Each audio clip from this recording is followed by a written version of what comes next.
Segunda-feira, aqui, dia 5 de fevereiro, nós estamos aqui com o programa Fumaciando Shark com Liberdade, onde a gente vai falar de algumas situações, não é? Nós vivemos no Brasil esse momento do verão, não é muito importante as precipitações de chuvas, não é? Para as lavouras, porque é um dos períodos mais produtivos do país. Na região missioneira tivemos um pouco mais de chuva, né? As pancadas esparsas, ainda não foi em todo o estado, mas vai amenizando o drama, não é, daqueles que esperam por uma boa produção depois de alguns anos aí de fracasso na lavoura, né? Fracasso relativo, e que foi bastante acentuado, principalmente aqui nas missões, né?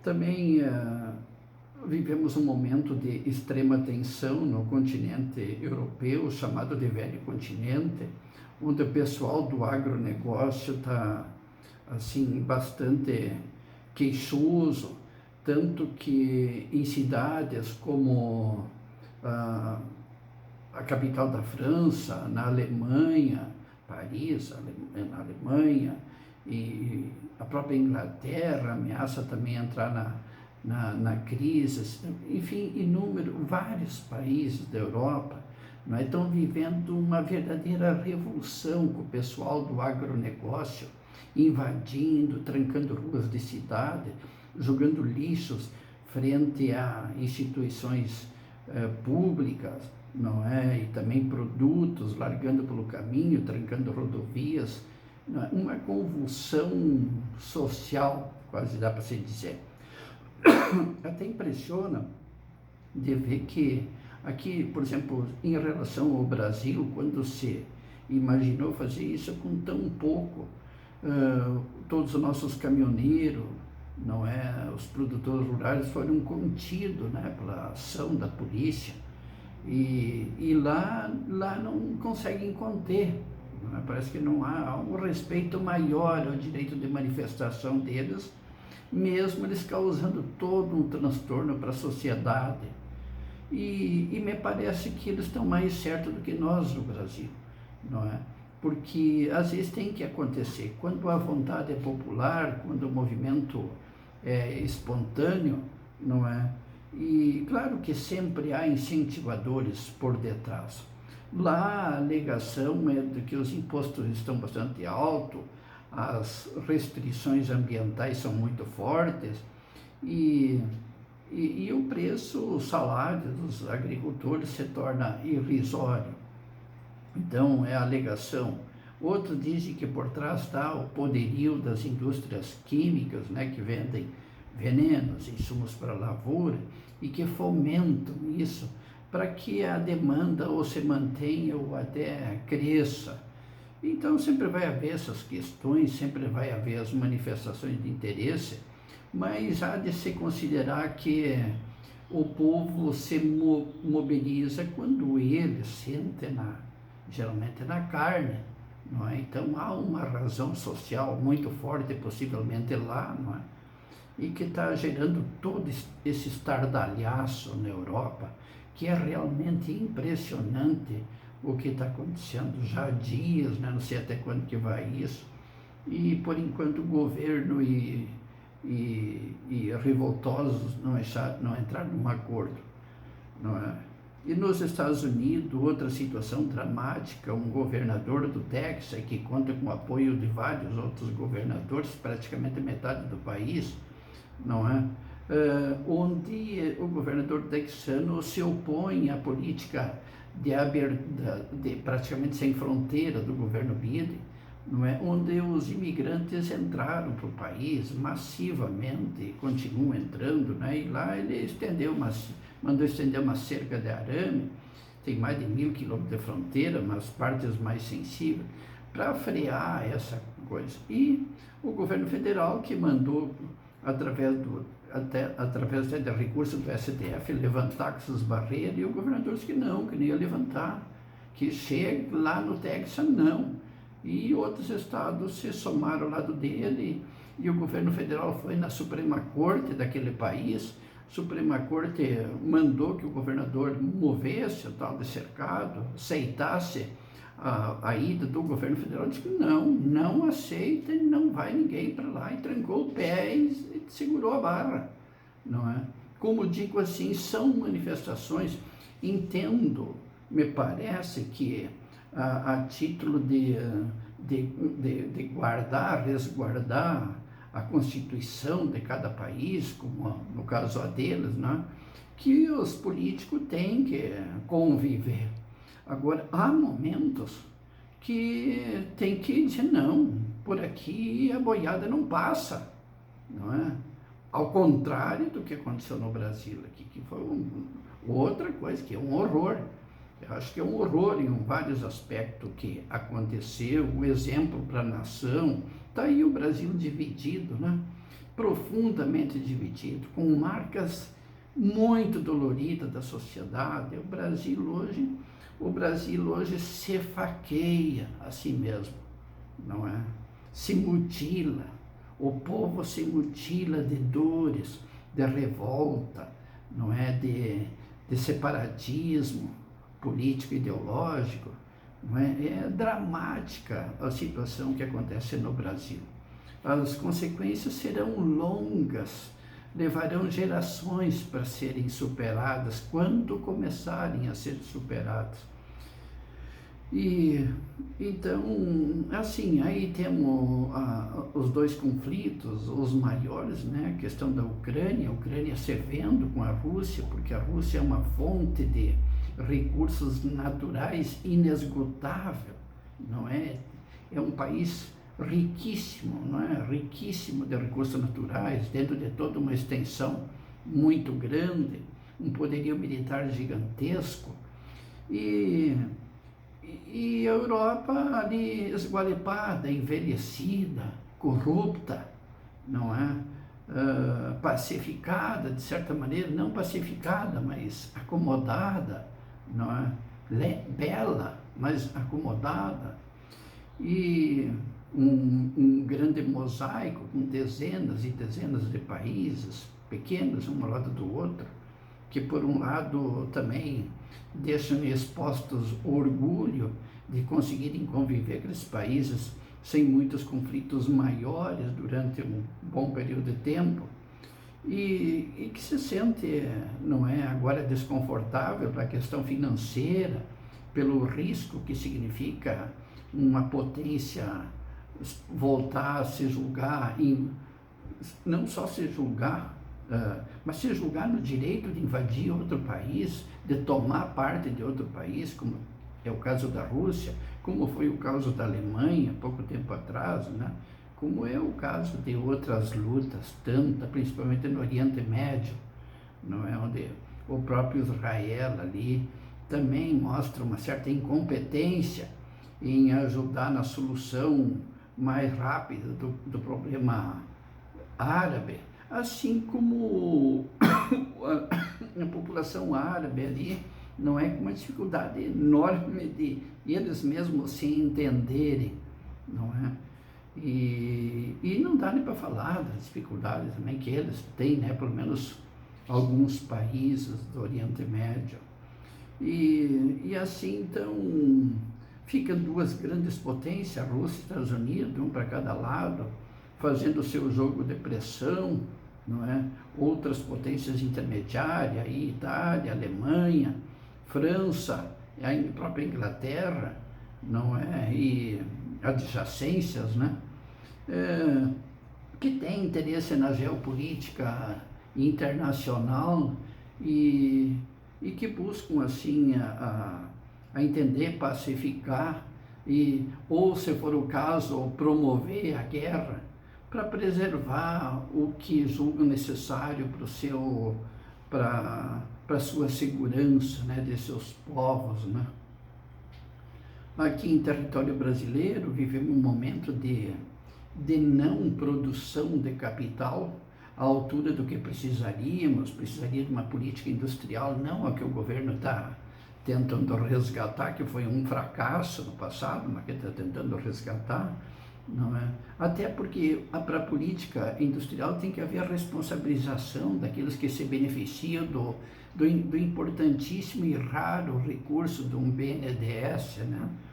Por causa que, se não houver uma fiscalização adequada, se dilui, e às vezes, em vez do industrial, do empresário aplicar na atividade, eventualmente ele pode aplicar em compras de terra, desvia, ou especulação de outras coisas, como acontece em algumas atividades, onde o financiamento vem para uma determinada finalidade, mas que parte é desviada, não é?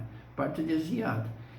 E como no Brasil tem uma dificuldade extrema, não é, de se fiscalizar, não é, por falta de qualificação de pessoas qualificadas, por falta de interesse político, não é, o ilícito, o corrupto, não é, ainda abunda essas mazelas, e quem pena é a população, não é, é o povo, a população. Mas também há de se considerar aqui que temos, por exemplo, dentro do país, dentro do nosso mosaico brasileiro, de 20 e poucos estados, não é? Estados que são bem mais desenvolvidos, outros que têm vontade de se desenvolver, outros que envelheceram, que nem nós aqui no Rio Grande, a potência que era o Rio Grande, o grau de crescimento que vivia o Rio Grande, principalmente em indústrias, né? A Serra Gaúcha, aí o Vale do Sino, tantas outras aí, a região do Fumo, não é? E também no agro, essas coisas. E o que nós viramos, né? O que nós viramos hoje em meros produtores de grão e dependente de chuva, não é? E claro que aumentou um pouco o nível dos reservatórios d'água e dos poços artesianos, e temos uma melhor produção agrícola graças à tecnologia importada, não é? Porque hoje o país importa praticamente tudo que é tecnológico e até o que não é tecnológico. A indústria, a fábrica nacional está esgualepada. Politicamente, agora estamos nos aproximando nesse período eleitoral, não é? E aí vem a eleição de deputados, de vereadores, não é? Eu acho que é isso. Eu, sinceramente, eu nem procuro mentalizar quem que vai... não sei se para governador tem eleição agora ou não, não é?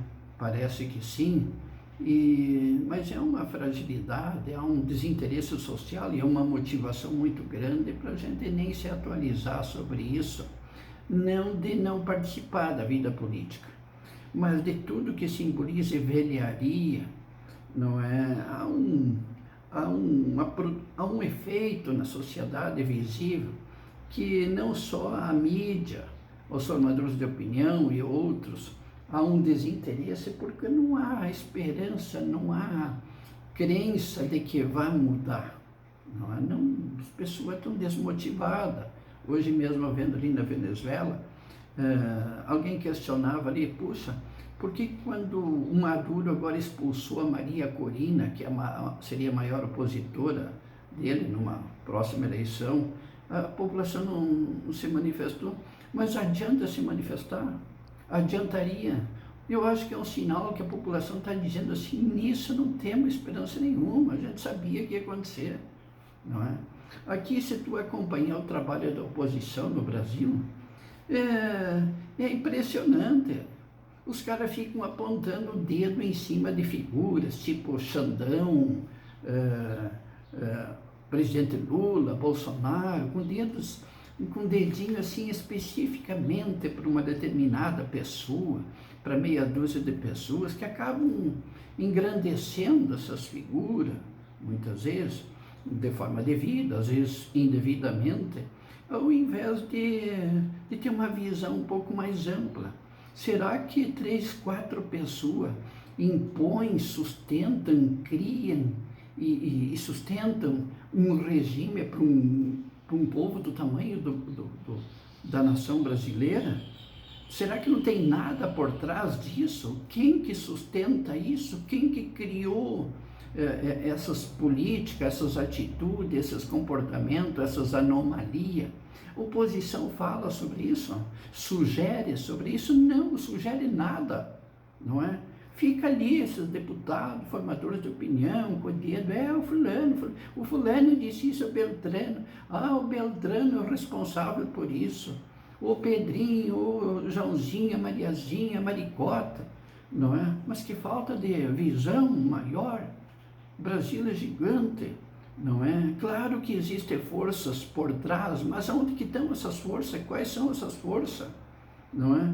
Quem que motiva as grandes mídias? Quem que motiva esses políticos, esses juízes a tomar a atitude que tomam?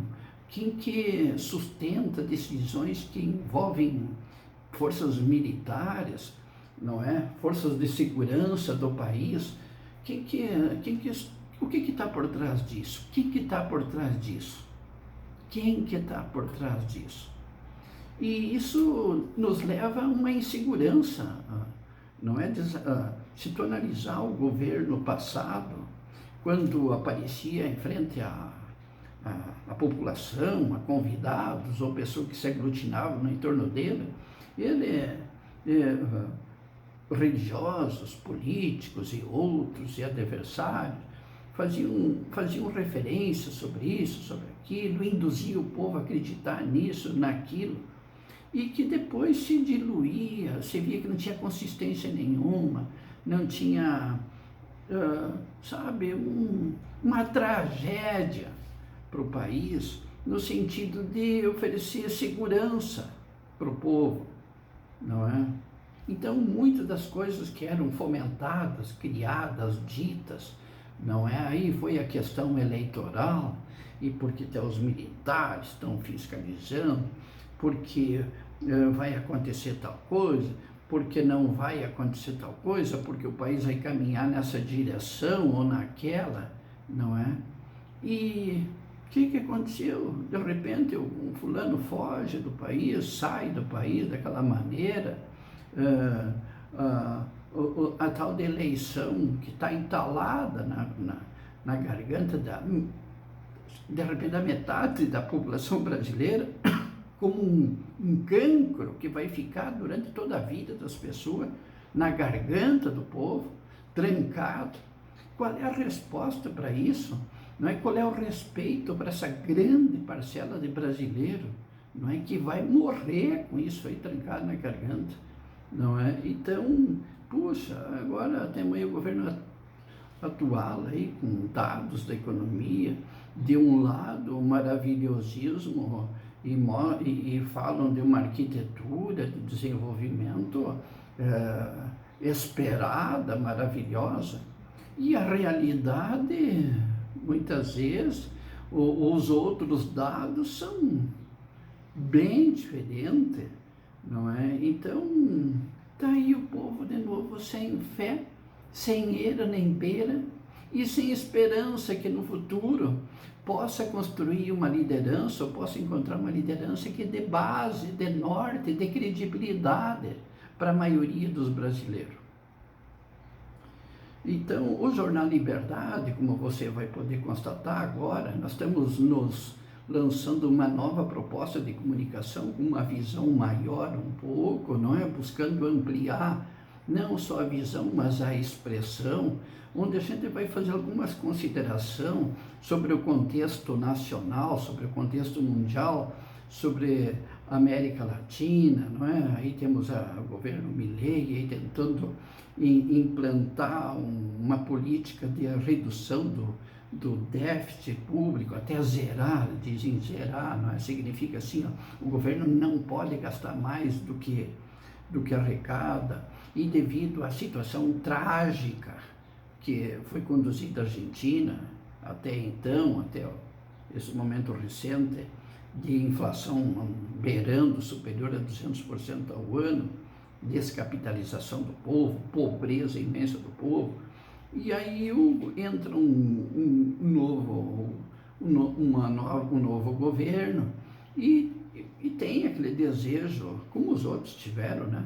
Mas com políticas diferentes de não gastar o que não se tem, mas há necessidade de caixa para sustentar um básico.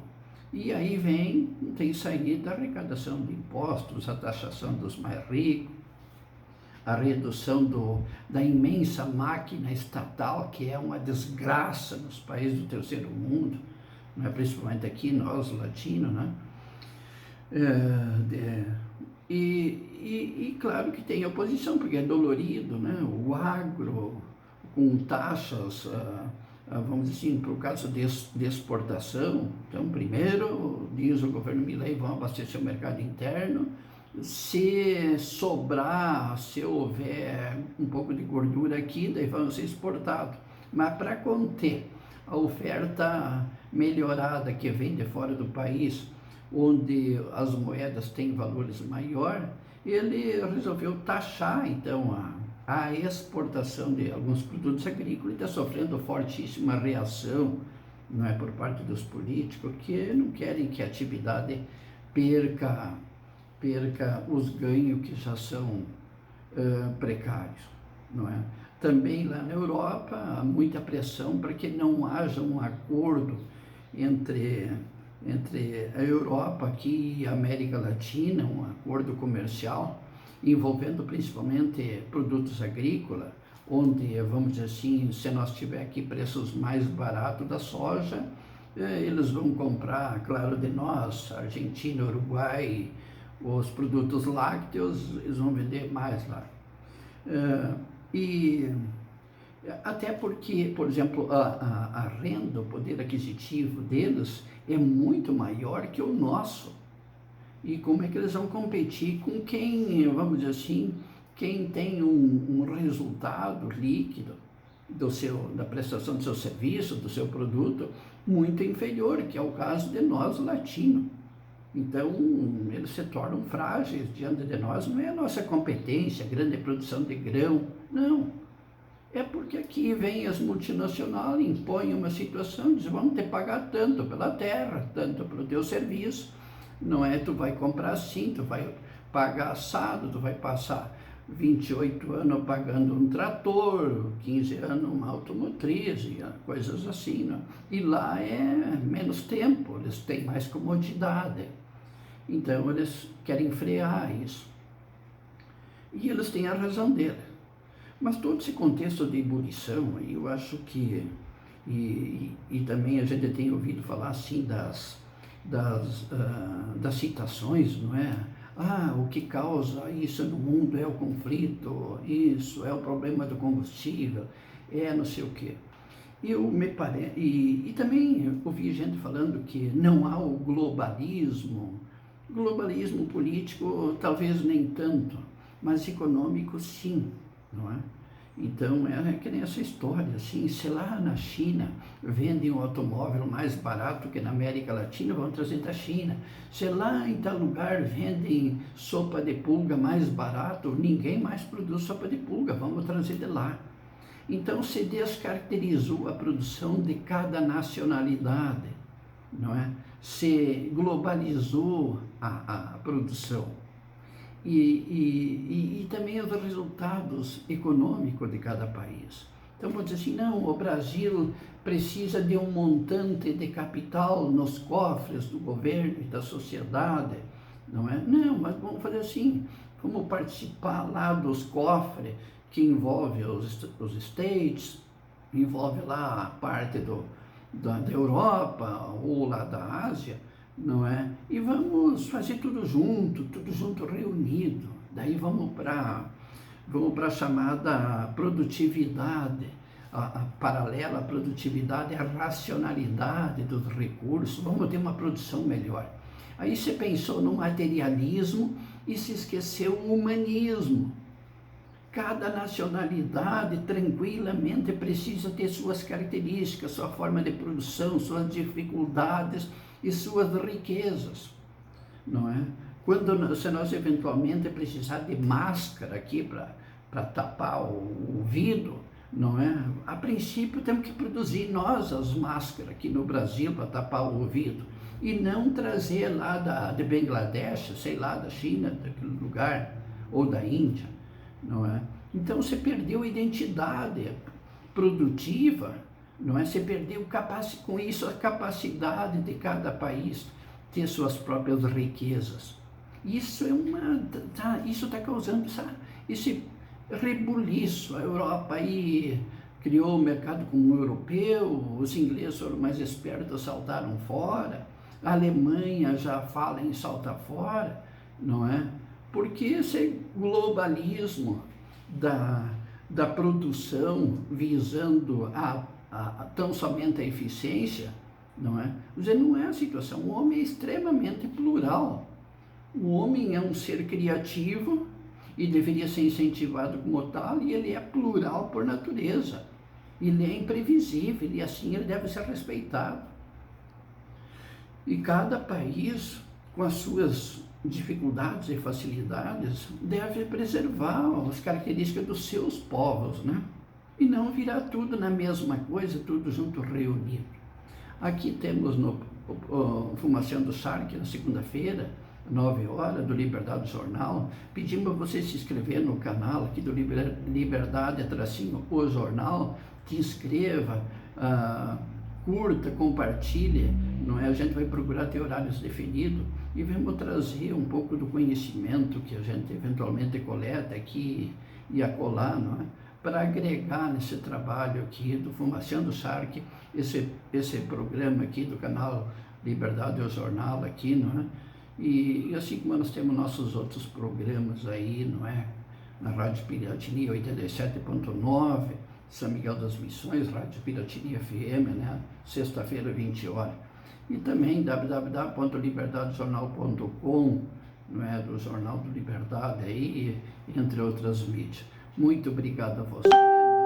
Até uma próxima oportunidade, se Deus quiser.